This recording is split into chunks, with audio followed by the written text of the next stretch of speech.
something happens, a lot of anglers, guys don't talk about it, some people don't know, like, I don't know what makes this happen, but a lot of props sling an ear. What is slinging an ear? It's where part of your prop, quarter of it, half of it, or a complete ear slings off when you're running. It always happens when you're running. It usually happens when you're running pretty good.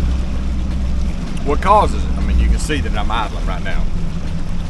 You see everything shaking, my GoPro, everything's shaking. It's because I've slung an ear. And one of the things that I see people doing when they sling one, they panic and they're like try to idle in real fast. You see how bad the motor's vibrating. You see the boat vibrating. If you idle at a high speed, you're gonna do a lot of damage to your motor mounts, to the rear end, to the lower unit. I mean, you're gonna really mess some things up. You can blow the seals out of it. So if you're in a situation where you sling an ear, just take your time and idle to the nearest ramp. Don't try to hot rod it in. Do all that. Like if you feel it, do it on the pad. I've been lucky before. I've slung enough ears on props. I know when it happens. I had a situation before where it slung it on the pad and I was running on pretty good and I knew what happened, but the motor wasn't shaking. But I knew something was wrong and I was able to maintain that same speed till I got to the ramp and then let out of it.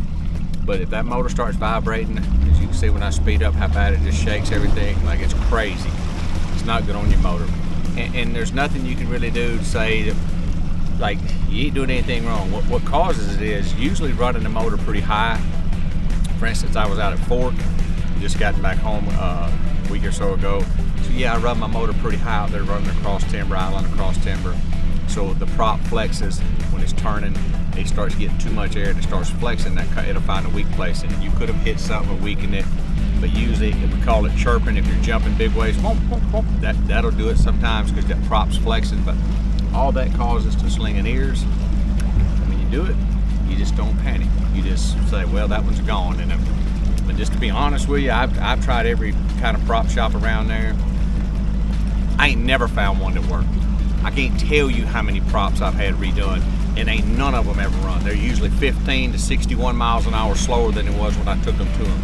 They're usually pretty, but they'd never run. So if you sling an ear, don't try to fix it. Don't worry about it. Just go buy you a new prop and be done with it. Because that's what I'm gonna have to do when I get in. So I'm idling the Sea Boat, going to Freedom in the morning, buy me another prop. I'll be right back out here. But just don't idle too fast when you sling an ear. Yeah, I done put my life jacket up. I ain't gonna be fussing to me because I'm just idling for about an hour and a half now. Just bored. So there y'all go.